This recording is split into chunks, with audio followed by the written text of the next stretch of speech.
Welcome to the Living the Dream with Curveball podcast, a show where I interview guests that teach, motivate, and inspire. Today, we're going to be talking about organizational development as it goes to business, as I am joined by author, speaker, and consultant Irma Parone. She is the founder and CEO of Parone Group, and she has just written a book, and we're going to be talking to her about her writings and how she can help businesses improve with their customers, employees, and their bottom line. And her methods are definitely proven. So, Irma, thank you so much for joining me today. Thank you. I am honored to be on your podcast. Why don't you start off by telling everybody a little bit about yourself? Well, I live in South Florida. I, as you mentioned, am a speaker, author, consultant. I work with organizations on their strategies to help with their customer relationships, customer retention, employee high value service, and just identify strategies to boost that customer experience. So helping customer retention and then ongoing referrals. A lot of people hire or get excited. They work so hard on sales and then they forget about their customer. So, in my books, I have two. I just released the second one. The first one is for business owners and leaders. And the second one is for employees, and it's for them all to win big in the workplace. Okay, well, let the listeners know why you decided to get into the field of customer retention and employees winning and customer engagement. Well, I was a leader in a leadership role all of my life before I formed my own group. And what I loved best was watching how people can really get so much better with a little bit of organization and attention. A lot of people fail because nobody's helping them succeed, right? So I was very successful in my career. I was a vice president before I started my group for 15 years. And when I left because my mother was sick and I had to help her. And then I just started my own group. But, the problem solving piece of it, when I was writing my book, I couldn't figure out how to write a leadership book that was all inclusive. And it kept getting bigger. And experts kept saying, narrow it down, narrow it down. And it's like, I just didn't know how to do that. And someone finally said, well, what do people call you for? And what they call me for is problem solving. I'm having a difficult time with my customer. I'm having a difficult time with my employees. If I do this, I can't afford it. How do I go from here to there, make a living, be able to pay and give the customers what they want and what they need, and I'll make it work. So that's why I went into a problem solving model. And since my field was working in, industry, right, for people, the people side of the business, so organizations, employers, people that work with employees and customers, I thought, well, let me just help them with what they need. And that's how I got into it. So if I came to the Parone Group and said, hey, Irma, I need some help here, what could I expect when dealing with your company? Well, the first thing we would do is have a conversation. So, what do you need help with? Like, let me give you an example. Some people will call me and say, I keep hiring the wrong people. Why, how do I hire better people? And then when I dig into the data and talk to the people, I find out that they're hiring pretty good people. I mean, some of them are bad hires, but in many parts, it's not what they thought the problem was. So it's what they did with these people once they got them, providing the expectations, looking at the bigger picture. And that goes all the way back to, what do your customers want? What do they expect? And then how can you boost your relationship? We all have so many competitors, right? How do we stand out? So we would look at where you are, what you think the problem is, dive into that, and then see if I'm a good fit for your company. Okay, so you talked about your books. So tell the listeners about your books and where we can get them and what we can expect when we read them. I know one's for employees and one's for the leadership. Right. So the first one that I wrote, it's 2 years old as of this week. It's called Winx, the problem solving model to win exponentially with customers, employees, and your bottom line. That one is for leadership teams and business owners. And it's an 8-step problem solving model so that they could win in a bigger way, looking at their problems entirely different than most people look at problems. And there are forms and things you could use to fill out, if you go through the book. And I don't know if you want me to go through the steps or not. The second book Yeah, go is ahead and go through the strategies because that was one of the questions I was going to ask. okay. So, for example, step one is craft your problem statement. Most people are I shouldn't say most people, many people are working on the wrong thing. Just for example, what I just talked about, they think they're hiring the wrong people. So they're spending hundreds of thousands of dollars on bigger ads, paying more money. And that wasn't the issue at all, right? So if you're working on the wrong problem, so I walk you through how to identify the problem. The second step is determine the root cause of the problem. So, and this strategy works both for business and for personal life. So, let me give you a personal example of determining the root cause. I was engaged to somebody who drove me crazy because he was kind of controlling. He wanted to be, he didn't want me to work so much and things like that. And I thought he was nuts. I mean, I had to get out of that relationship. I thought this is terrible. The root cause wasn't him. That's what he wanted, and he should have what he wanted. The root cause was I was with the wrong type of personality for me. So I could have blamed him for being over controlling and all this stuff, but then I may have gotten back into the same type of relationship. So the problem was I was unhappy with the relationship. The root cause was I was with the wrong type of personality. So you want to know what's the problem and then what's the root cause. The third step is evaluating the impact of the current problem. So you're probably as bad as the rest of us are and looking at a problem and saying, oh my gosh, this is too big. I don't even want to try to attempt to fix it. Maybe we'll make the wrong decision. So looking at the impact of the current problem helps us to make a decision intentionally. A no decision is really a decision.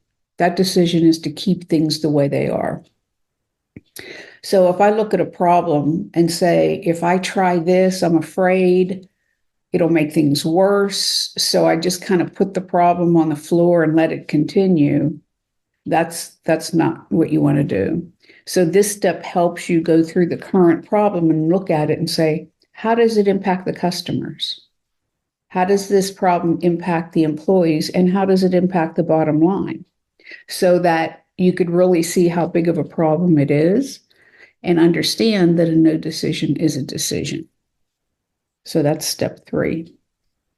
Step 4 is just full of problem solving stories and ideas, from brainstorming to not listening to the single story. A lot of people will hear one side of an issue and just believe what they hear, or the first thing they hear, they think they're telling the truth. There's a lot of different stepping outside your comfort zone, stepping outside your industry. So that's just full of problem solving ideas and methods. Step 5 is evaluate alternatives. So when you go through step 4, what I tell people to do is write down a few ideas that they got from going through those problem solving strategies. So now you're looking at, if I leave it the same, how does it affect the customer, employee, and bottom line? If I change it to option A, B, or C, how do those each impact the customers, the employees, and the bottom line. And it helps you really, it kind of pops out what's the best decision for the overall picture. Because if you think of it, if any one of those three is hurt badly, what happens? We all fail, right? And then it gets into the decision step. The decision step's broken down into two pieces. One is for the decision maker, how to go through the process to make sure that, they're pretty sure that they're responsible for the bottom line, for the outcome of that decision. So, how to make better decisions, looking at all the information. And then the other part of it is for people who are recommending a decision, how to lay that out, how to make sure that you're giving your boss clear, good information, the pros and the cons, so that when they make a decision, they know that you've done your homework. And then prepare for impact is step 7. So preparing for impact means just that. No matter what decision you make, even if it's not a decision, right? There are pros and cons to every decision you make. So it helps you. I even tell people shake it out in a few months. So in other words, go back and look at it and say, how did I do? Is everything going well? But before you even put the decision out there, before you implement, be prepared for, some customers might not like this, or some employees might not like it, or it might be a little more expensive than you thought. So it's preparing for all that. And then implement the decision. It's, did you check all the boxes? It's not a matter of just saying, I'm going to implement it. Who's going to implement it? How are you going to follow up? What steps will you take to make sure that people are doing their jobs? Or what steps do you have to take to make sure that you implement it properly? So those are the 8 steps, and there's a lot of stories. There's downloadable forms that are free that people can get. And it's been, I've been very fortunate. It's 4-time award-winning book, and any business has problems. So that's why I went with a problem-solving model, and I'm very, proud of the results that this book has had. And then I wrote the second one. My true dream, my goal is to have employers and employees all working off the same sheet of music.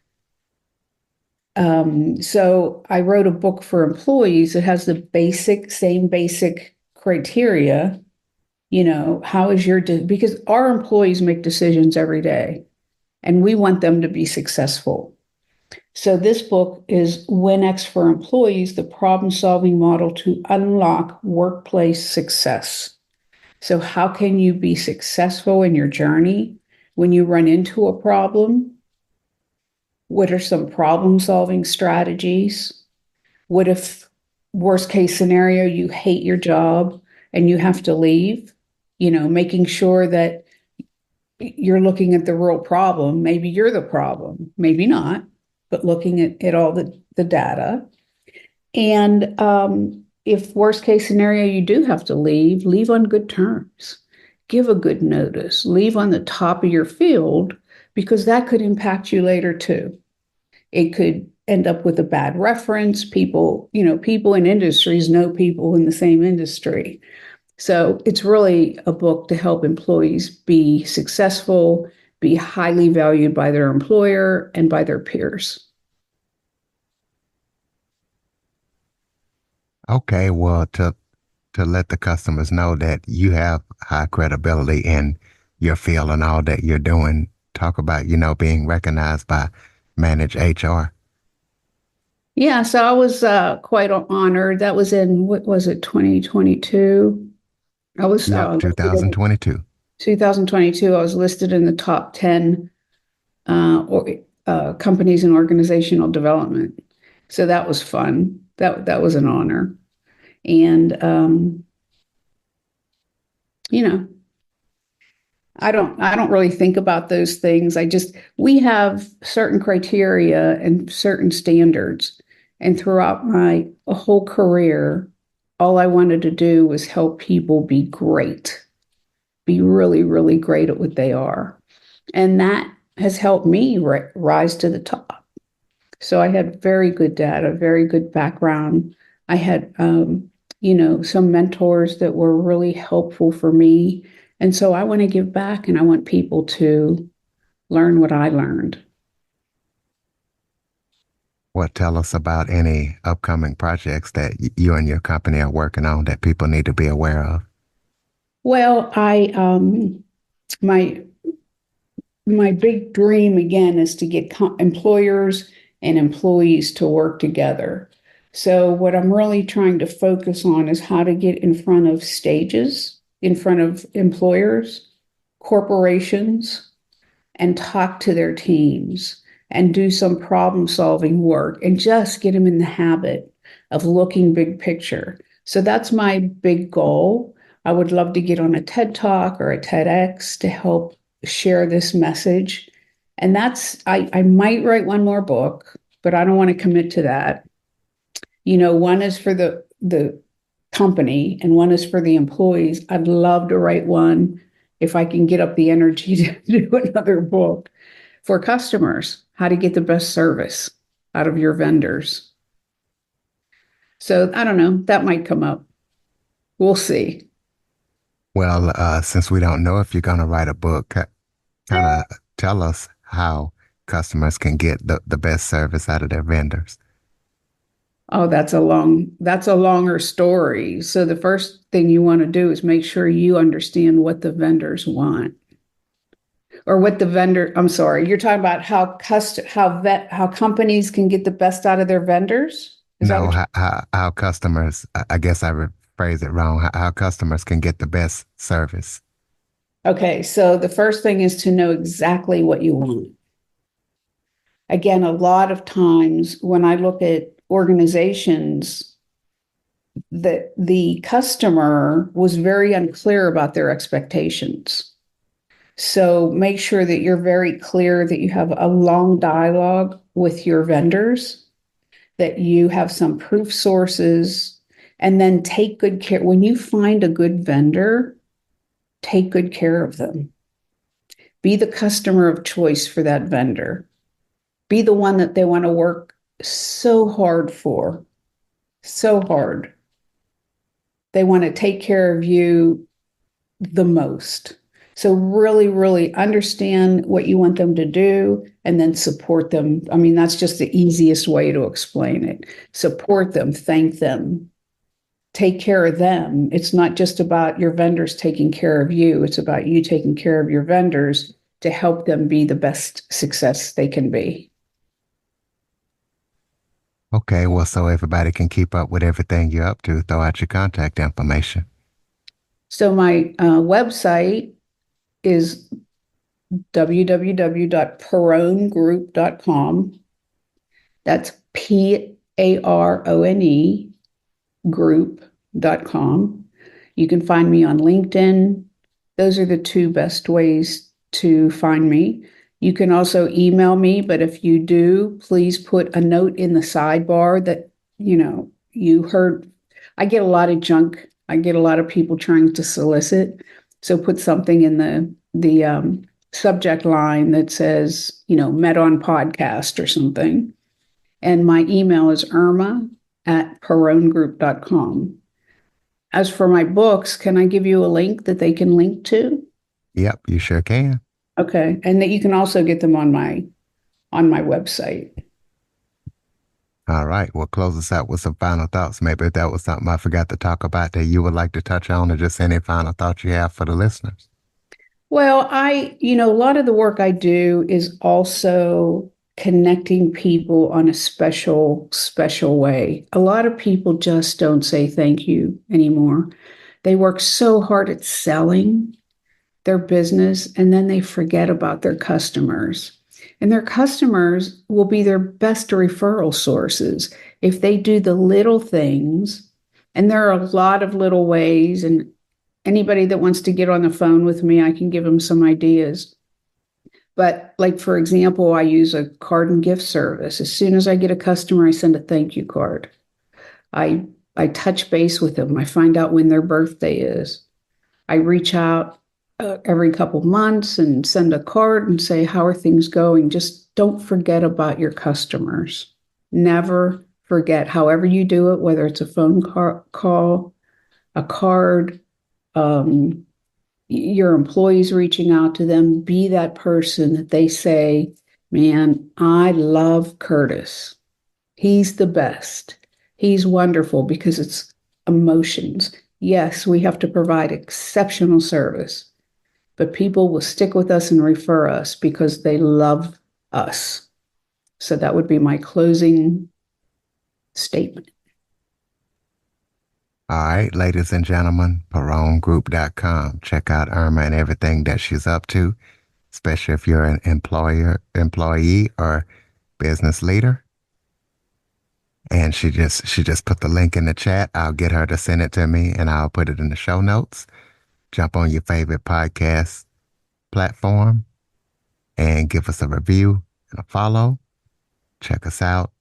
If you have any guest or suggestion topics, Curtis Jackson 1978 at att.net is the best place to send them. Thank you for listening and supporting the show. And Irma, thank you so much for joining me. Thank you, Curtis. You're the best.